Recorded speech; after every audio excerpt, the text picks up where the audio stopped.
My son banned me from his wedding, but brazenly sent me a bill for $80,000 to pay for his lavish party and honeymoon in Hawaii. He even added, "Thank me for letting you contribute." I just smiled, feeling my anger turned into cold determination. His dream of a rich and perfect wedding would become a nightmare.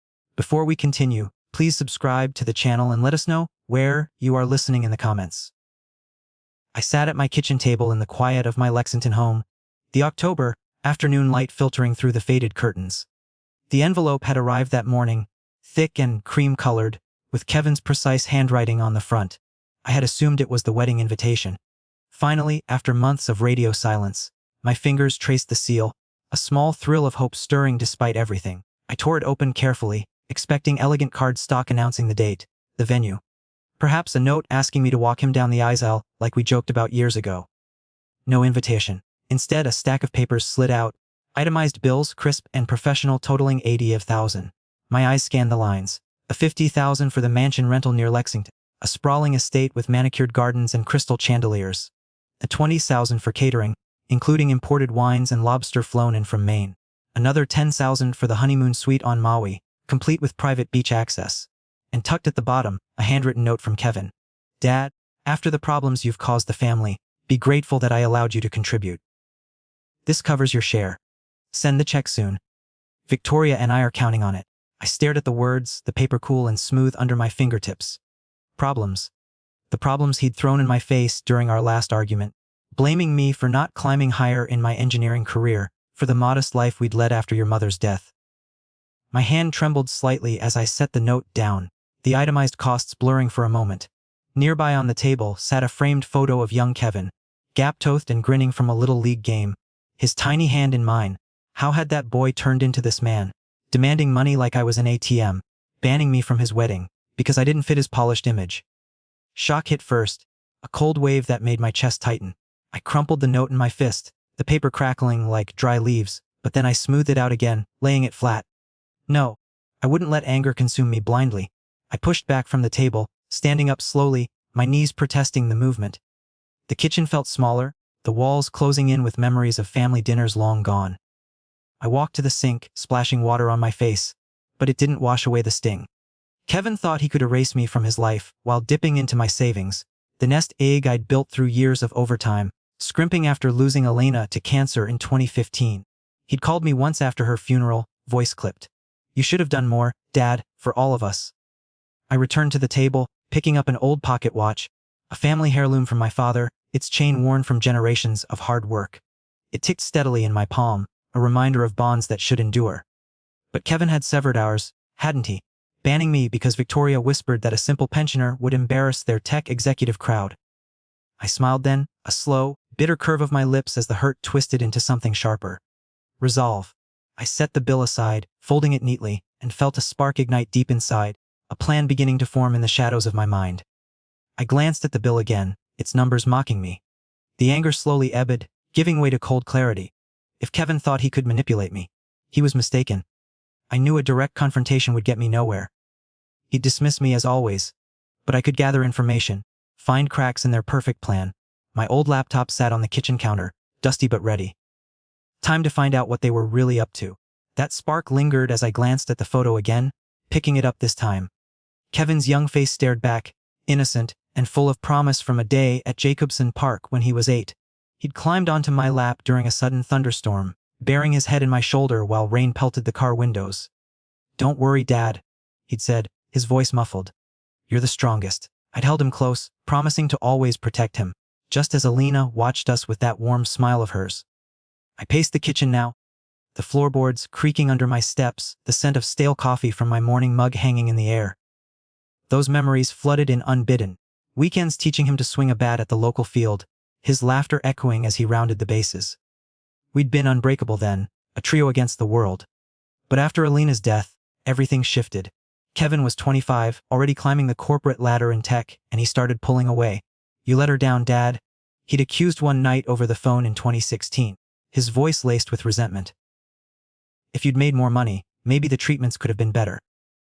I'd swallowed the pain, reminding him of the insurance battles, the second mortgage I'd taken to cover her care. But he didn't listen. He saw only my failures, the modest house, the reliable but unglamorous job. Last Christmas had sealed it. I'd driven to their sleek apartment in downtown Lexington, arms full of homemade tamales like Alina used to make. Victoria had barely glanced up from her phone, whispering something to Kevin that made him smirk. "Dad, we're going vegan now," he'd said dismissively. "And honestly, you showing up unannounced, it's awkward." I'd left early. The drive home, a blur of street lights feeling like a relic in their shiny world. Now this bill, it was the final insult, demanding I fund their extravagance while they shoved me aside. My fists clenched at my sides as I stopped by the window, watching leaves skitter across the yard. The anger built, a steady burn replacing the nostalgia. How dare he treat me like a burden, then expect gratitude for allowing me to pay? I wasn't the victim here. Not anymore.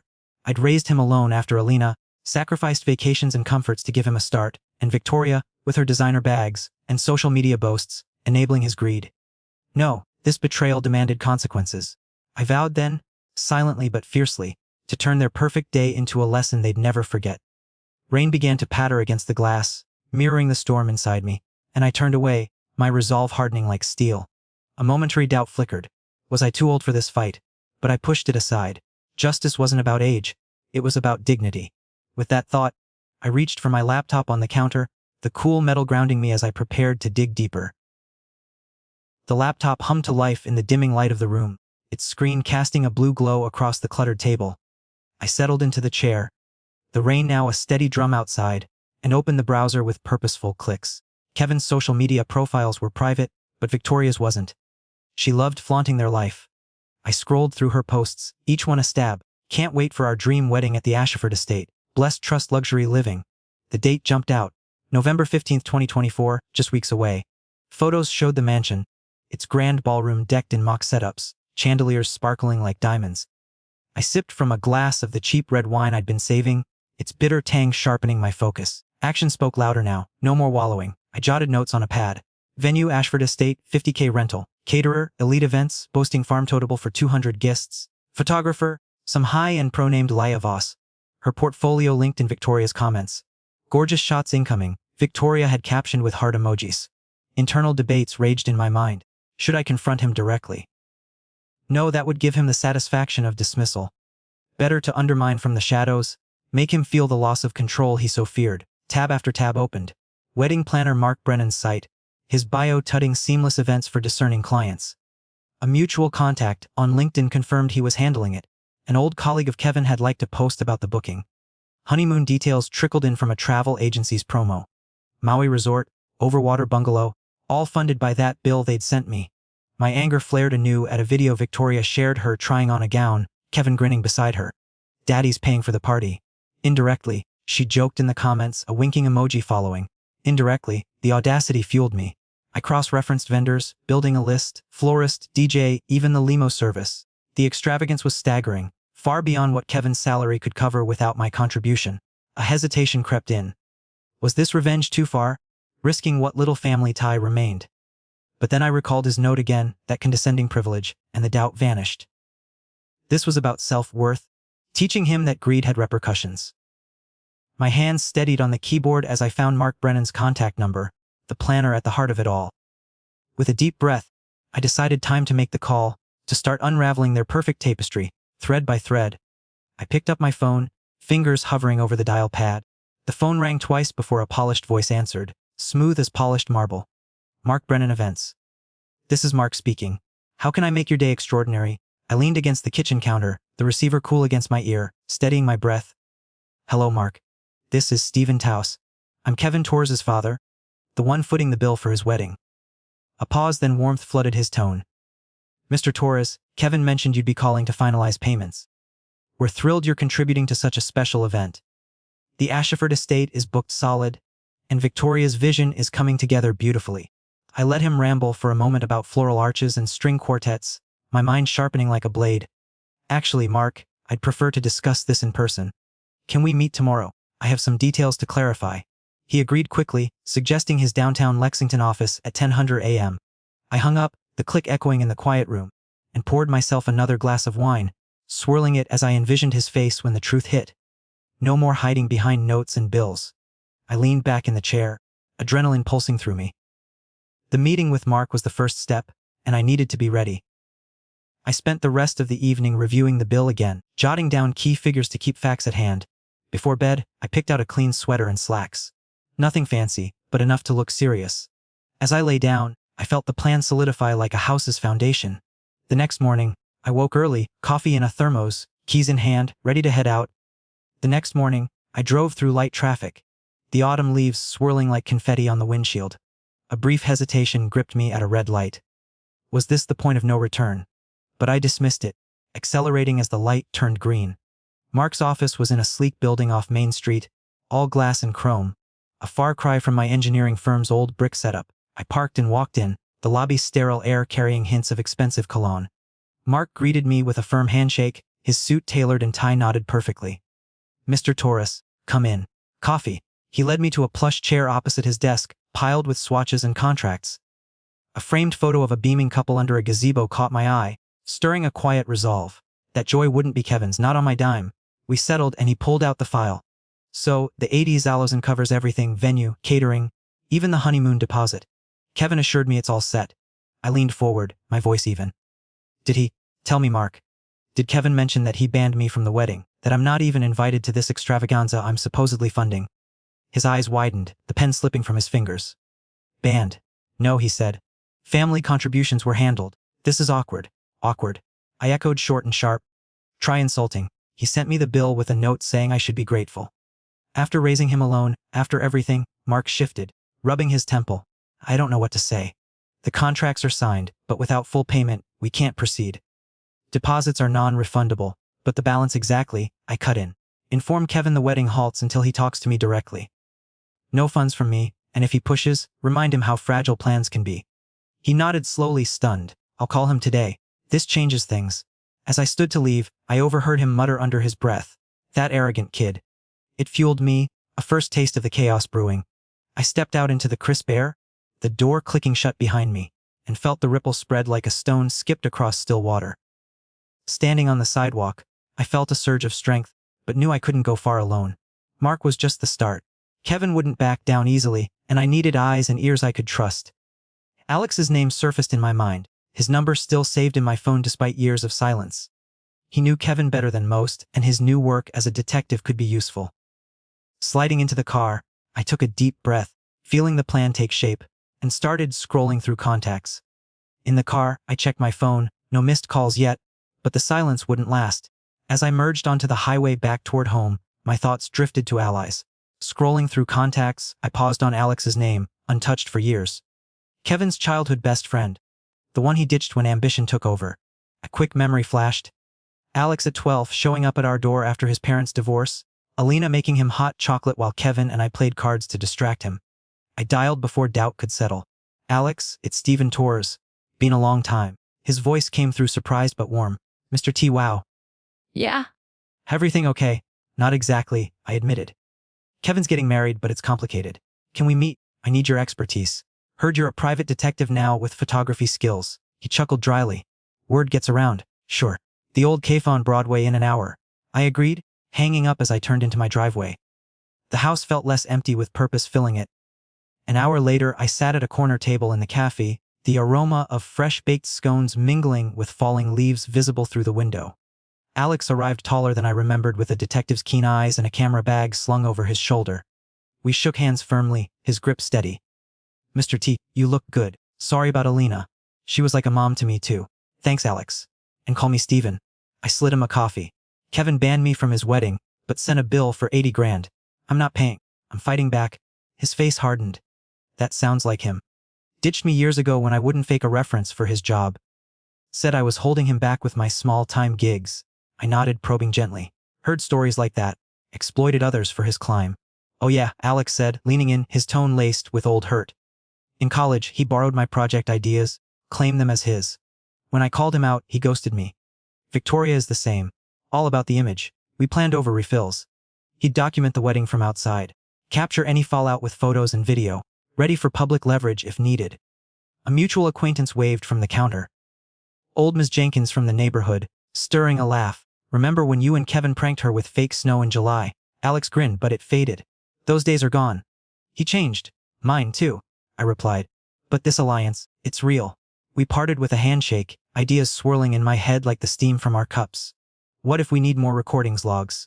I asked, the question hanging as he nodded thoughtfully. Come by my place tonight, I suggested. Bring what you've got and let's start prepping for real. Alex grinned, his eyes sparking with enthusiasm. Deal, Steven. I'll be there at 8. That question echoed as I drove home. Rain starting to patter again on the roof. By evening, I had texted Alex to come over, unable to wait. He arrived at my door, toolkit in hand, the downpour turning the porch light into a hazy glow. Ready to level up? He said, stepping inside, shaking off his coat. We moved to the living room, where I cleared space on the coffee table. Dim lamps cast long shadows across the faded rugs and I handed him a mug of hot coffee. Its steam curling like a promise. Show me how to protect myself. Recordings, cameras, the works. Alex unpacked gadgets, a small recorder, hidden cams, even apps for call logs. First, legal basics, he explained, his voice steady and instructional. In Kentucky, one-party consent for recordings. Hit this button. Mid-call, I practiced on a mock setup. His demo exposing tactics Kevin might use. Gaslighting, deflection. Like when he blamed you for his mom's treatments not working. Alex said softly. I remember you selling your car to pay bills. He ignored that. The words hit hard, pulling a memory. Elena in the hospital, her hand weak in mine. Kevin storming out after accusing me of not fighting harder. I shared it briefly, voice catching. She deserved better from all of us. You gave everything. Alex replied, his intonation gentle yet firm. I owe you. After my folks split, you let me crash here, tutored me in math. Kevin laughed it off, called me weak. We toasted quietly with our mugs to justice, not revenge. He walked me through camera placement. Angle it here for the door. Catch his face is clear. I tested one, the feed crisp on my phone, a surge of strength rising as the image stabilized. But as the device hummed, a new thought intruded. What if Kevin called tonight? Sensing the shift, Kevin didn't call that night, but I knew the silence wouldn't last.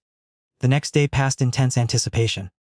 I checked my phone, tested the cameras, took a walk around the block to calm my nerves. Every car passing by made me flinch, thinking it was him. By evening, I was on edge when the phone finally buzzed, his name flashing on the screen. The device hummed softly in my palm, its green light steady. When my phone buzzed on the table, slicing through the evening quiet like a knife, I was midway through brewing tea, the kettle just starting to whistle, steam curling up in lazy wisps. The screen lit up, Kevin. I let it ring, watching the vibrations skitter the phone across the wood. A chill draft from the window echoing the tension knotting my gut. It went to voicemail, then buzzed again. Victoria, this time. I ignored that too, pouring hot water over the tig, the aroma of chamomile grounding me as I recalled Alex's advice. Record everything. Their words will be your ammunition. A few days had passed since our session, filled with quiet preparations, installing apps, testing angles in the house, even a walk around the neighborhood to clear my head. But now the storm was breaking, the notifications piled up, 3 voicemails, texts flashing urgent. I sat at the kitchen table, the dim overhead light casting shadows on the walls, and played the first one, finger hovering before pressing. Dad, it's Kevin. There's a misunderstanding with the payments. The planner called, said, you pulled out. Call me right away. We need to sort this. His voice started at composed, but an edge crept in like gravel underfoot. I replayed it, noting the panic bubbling beneath, misunderstanding, as if his bill and ban were accidents. The second, Stephen, Victoria here. Kevin's upset. The vendors are threatening to cancel without your contribution. Don't do this. It's petty, her tone clipped. Superior, like scolding a child. Petty. The word stung, but I smiled faintly, sipping my tea. Alex had warned of this. Desperation masked as accusation. The third voicemail came from Kevin again. Urgency ramping. Dad, seriously, pick up. Everything's falling apart. You owe us this after everything. The pause hinted at old grudges, his breath heavy. I listened twice more, analyzing the rising pitch. They implied threats. Rumors must be spreading. Mark had done his part. Then a call from an old mutual friend, Mrs. Hargrove from down the street. Her voice hesitant when I answered briefly. Stephen heard whispers at the club. Kevin's wedding troubles. People saying money issues. Hope you're okay. Her words sparked a twist. Public whispers already. I hadn't expected the ripple to reach so far so fast. It fueled me. A surge of control after years of being sidelined. But as I set the phone down, another voicemail pinged in. Kevin's voice cracking this time. If you don't fix this, you'll regret it. The threat hung there, replaying in my mind as I stared at the screen. That threat echoed as the phone rang again the next evening, insistent like a heartbeat in the living room, where I paced, the recorder app open and ready. I gripped the device tightly, letting it ring 4 times before answering. A deliberate pause to unsettle him. Hello, Kevin. Dad, finally. What the hell is going on? Mark says, you refuse to pay. You're sabotaging our wedding. His accusation burst out, voice pitching high with frustration. I breathed steadily, the carpet soft under my feet. Sabotaging, you banned me. Sent a bill like I was a sponsor, not family. Remember your note. Be grateful. A beat of silence. Then he exploded. That was look, it's not like that. Victoria's friends, the crowd, your retired dad. It wouldn't fit. But the money, you owe it. After Mom, after the struggles you caused. The jab at Alina twisted like a thorn, but I stayed calm, recording every word. Oh, I raised you alone. Sold what I had for her care. You blame me then. Ignore me now. No, Kevin, no payment. You're ruining everything. He shouted the words raw. Victoria's furious. The Caterers want deposits. The estate's holding the date, but threatening fees. Fix it. I paused, drawing strength from the pocket watch on the side table. Its tick a reminder of enduring dignity. Fix what you broke. Talk to me like a son, not a banker. Then Victoria's voice cut in. Speakerphone. I realized, Stephen, this is ridiculous. We're building a life. Your pettiness could cancel it all. Think of the embarrassment. Her interruptions spiked the tension, her tone laced with disdain. Embarrassment, like banning your father-in-law. I think of the bill you sent. The honeymoon you expect me to fund while excluding me. Yet Kevin jumped back in defensive. It's duty, Dad. Family contributes, admit it. You're jealous of my success. The admission slipped out, jealousy as his excuse, and it hit like a revelation exposing his ego. I countered firmly. Success built on using people. Not anymore. The line crackled with his heavy breathing. You'll regret this. We're done. He hung up abruptly, the silence ringing in my ears, his words echoing as a key slip, a vulnerability laid bare that sharpened my resolve. That vulnerability lingered in my thoughts as I paced the hallway. The house quiet except for the faint hum of the fridge. Moments later, a text alert chimed. Alex, update, vendors demanding payment. Rumors flying at the estate. Photos incoming. I opened the attachment. Blurry shots of workers pausing setups. A florist van idling uncertainly. The images fueled me. But then Kevin's text flooded in. Selfish old man. Destroying our day over ego. Short stabbing accusations glowing on the screen. I scrolled heart steady when the neighbor's call came. Mr. Ellis from across the fence. Stephen saw Kevin yelling at a delivery guy yesterday. Rude as hell. Demanding discounts like he owned the place. His voice gruff, supportive. Heard about the wedding mess? If you need backup, I'm here. Remember how he snubbed us at the block party? Acted too good. I leaned against the wall, phone to ear. Thanks, Ellis. What exactly happened with the delivery? He chuckled dryly. Guy dropped off invitations or something. Kevin bird him for a crease, said, Do you know who I am? Victoria just watched. Folks are talking, vendors pulling out. The anecdote painted Kevin's arrogance vivid, a snub echoing his treatment of me. Appreciate the intel. Keeps me going. No problem, Ellis replied warm. You've got community here. He doesn't. We hung up and I texted Alex back. More from neighbor. Kevin's alienating everyone. His reply perfect. Escalation incoming, preps faltering. But as I set the phone down, a new text from an unknown number popped up. Perhaps a vendor hinting at deeper trouble. Mr. Toss wedding cancellation fees. The words trailed, spiking a fresh wave of urgency as the ticking clock on the mantel seemed to count down to something inevitable. The gray light of dawn seeped through the curtains on November 15th, 2024, the wedding day, as rain began to patter against the window panes like impatient fingers. I'd woken early, the ticking clock from the night before, still echoing in my ears, a reminder of the urgency building over the past week.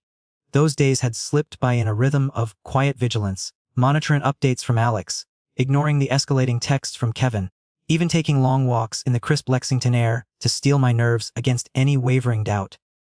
Now, as I checked the weather app on my phone, forecasts of steady downpours mirrored the storm I'd orchestrated, a symbolic deluge washing away pretenses. I brewed coffee, the rich scent filling the kitchen, and settled at the table with my device ready. Alex's first text came at 7:00 a.m. at the estate. Vendors arriving or not, photos soon. I sipped slowly, the mug warm in my hands as images trickled in. Florists unloading vans only to repack half the arrangements, their faces pinched in frustration under umbrellas. Deposit issues, one caption read, They're leaving. The chaos unfolded in real-time snippets. A caterer truck idling. Workers boxing up crates of untouched china and silverware. Rain slicking the driveway into a glossy mess. Guests started arriving around noon. Alex's covert shots showing confused clusters under tents. Umbrellas blooming like dark flowers, overheard. Where's the setup? His message pinged. I ignored a flurry of calls from Kevin. The phone vibrating like a trapped bee on the table. Voicemails piled up. I played one, his voice frantic. Dad, send the money now. Everything's falling apart. The estate manager's threatening to shut it down. The desperation cracked through, a far cry from his earlier arrogance. More photos. The grand hall half-dressed. Chairs scattered half haphazardly. No sign of the string quartet. Then a shot that twisted something inside me. Victoria in her gown, expression crumpled, rain streaking the mansion windows behind her like tears. Doubt flickered briefly. Was this too cruel? Turning their day into a spectacle. But I recalled the bill's condescension. The ban that cut deeper than any rain. And the doubt dissolved into quiet satisfaction. Justice wasn't gentle. By afternoon, Alex reported, guests milling, some leaving, rumors spreading, family feud over funds. I paced the room, rain drumming steadily outside, envisioning the humiliation unfolding miles away. Another voicemail from Kevin, pleading, please Dad, wire it. Guests are laughing. Help, a guest murmur in Alex's audio clip. This is a disaster. Poor planning. The downpour intensified, sheets of water blurring the yard as if nature itself amplified the reckoning. But then my phone rang again. Kevin's name flashing, his voice on the edge when it went to voicemail. Mid-R. That mid-ring plea hung in the air as I let it roll to voicemail once more. The sound swallowed by a sudden pounding on the door, insistent and heavy amid the downpour. Rain dripped from the eaves and steady rivulets pooling on the porch steps. I approached slowly, peering through the peephole. Kevin and Victoria, disheveled in pajamas under hastily thrown coats, hair plastered wet, faces pale and drawn. I opened the door a crack, the cool mist spraying in. What are you doing here? Kevin pushed forward, water dripping from his sleeves onto the entry rug, forming a small puddle like an unwelcome intrusion. Dad, let us in. The wedding's ruined, vendors left, guests scattered in the rain. It's a joke now. Victoria huddled behind him, her makeup smudged, gown peeking absurdly from under her coat. Stephen, please wire the money. We can salvage something. I stepped aside reluctantly, closing the door against the wind. They stood dripping in the hallway, the familiar scent of my home clashing with their desperation. Salvage? After banning me, demanding I pay like a silent partner. Kevin ran a hand through his soaked hair, voice breaking. It was a mistake. Victoria's idea, the image, you know. But now everything's collapsed. Help us, Dad. For old times. I crossed my arms steady despite the emotional pull. A flashback hit during the pause. Kevin as a teen after Elena's funeral, accusing me of weakness while I buried my grief in work. It fueled me. Old times like when you blamed me for Mom's death, ignored me unless you needed cash. Victoria interjected, her tone wavering for once, vulnerability cracking through. We didn't mean it's the stress. The honeymoon's booked, deposits lost. Think of you. I echoed, calm but pointed. Would you value me without my wallet? Answer that. Kevin hesitated, eyes darting. Of course your family, but success means standards. Please, just transfer it. The admission standards over bonds hung heavy, exposing the shallowest. No. Kevin, this is the consequence. Greed has a price, he begged, then voice rising, you're destroying us, guests whispered. Vendors mocked. Fix it for your son. Victoria clutched his arm, whispering urgently. But I shook my head. Go learn from this. As I moved to open the door, Kevin's final words tumbled out. Wait, Dad. I regret it, all of it? The rain roared outside, and I closed the door on them. Their footsteps retreating into the storm, resolve lingering like the echo of his regret. That echo faded into silence as I turned away, sinking into the armchair by the window, rain streaking the glass in fading patterns. Their car lights pierced the dusk before vanishing, leaving the house wrapped in a comforting hush. The next few days blurred into reflection, fielding calls from curious neighbors, sorting through the emotional debris, even burning the original bill in the fireplace one quiet evening, its ashes a symbolic release. By week's end, Alex texted confirmation. Full collapse. The state refunded partial, but reps tanked. Buzz got me new clients thanks to the fallout. I called him, the line crackling warmly. Stephen, you did it. Photos show the empty tents. Guests bailing, Kevin circles, whispering arrogance bit him. I leaned back, glancing at an open photo album. On the table, faded images of happier times stirring, but not overwhelming. Appreciate your help feels freeing. He laughed lightly. Any time from him since. Not since nine. Maybe learn, chatted about old pranks, the conversation. Perhaps a trip for meat and burden later. An unexpected outreach. Mrs. Hargrove emailed, inspired by the rumors. Stephen, your stand reminded me to value real ties. Coffee soon? It warmed me, alliances blooming from the chaos. I muttered to myself over a solitary toast with coffee. To dignity reclaimed. The home felt fuller, not with things, but with self-worth. Kevin's lesson might sting, but growth often did. Hints of his regret suggested seeds planted. As the rain finally cleared, I stepped outside into the crisp air, sunlight breaking through clouds, a new path unfolding before me. If you like this story, please like this video, subscribe to the channel, and share your impressions of this story in the comments. To listen to the next story, click on the box on the left. Thank you for watching.